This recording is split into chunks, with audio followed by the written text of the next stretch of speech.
আজকে আমি চলে গেছিলাম মাছ বাজারে, কিন্তু আমি বুঝতে পারিনি যে এত বেলাতে গিয়েও এত মাছ দেখতে পাবো। দেখো কত সুন্দর সুন্দর মাছ। আর আমি আমার মন পছন্দ মাছ নিয়ে চলে এসেছি, ভোলা মাছ। গাঠি কচু দিয়ে ভোলা মাছের রেসিপিটা তোমাদের সাথে শেয়ার করব, অবশ্যই দেখতে থাকো। প্রথমে আমি মাছটাকে ধুয়ে নুন হলুদ দিয়ে ভালো করে মাছটাকে মেখে নিয়েছিলাম। তারপরে কড়াই গরম করতে বসিয়ে দিয়েছিলাম। তারপরে পরিমাণ মতন সর্ষের তেল দিয়ে দিয়েছিলাম। যেই সর্ষের তেলটা গরম হলো অমনি আমি মাছগুলোকে দিয়ে দিয়েছি, এক এক করে ভেজে নিয়েছি।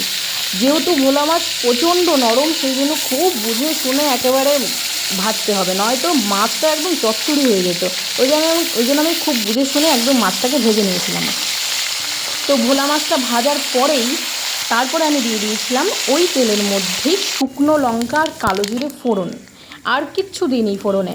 তারপরে আমি গাঠি কচুগুলো দিয়ে দিয়েছিলাম মাছের তেলটায়। তো সেই তেলের মধ্যেই আমি গাঠি কচুর মধ্যেই আমি মশলাগুলো এক এক করে দিয়ে দিয়েছিলাম। পরিমাণ মতো নুন দিয়েছিলাম, হলুদ গুঁড়ো দিয়েছিলাম, লঙ্কার গুঁড়ো দিয়েছিলাম, আর জিরে গুঁড়ো দিয়ে দিয়েছিলাম। তারপরে আমি মশলাটাকে ভালো করে কষিয়ে, মশলাটা যখন কষে গেছে তখন আমি পরিমাণ মতন জল দিয়ে দিয়েছি ঝোলের জন্য।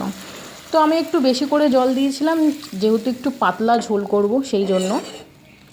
তারপরে যেই জলটা ফুটে গেছিলো, তারপরে আমি এক এক করে মাছগুলো দিয়ে দিয়েছিলাম।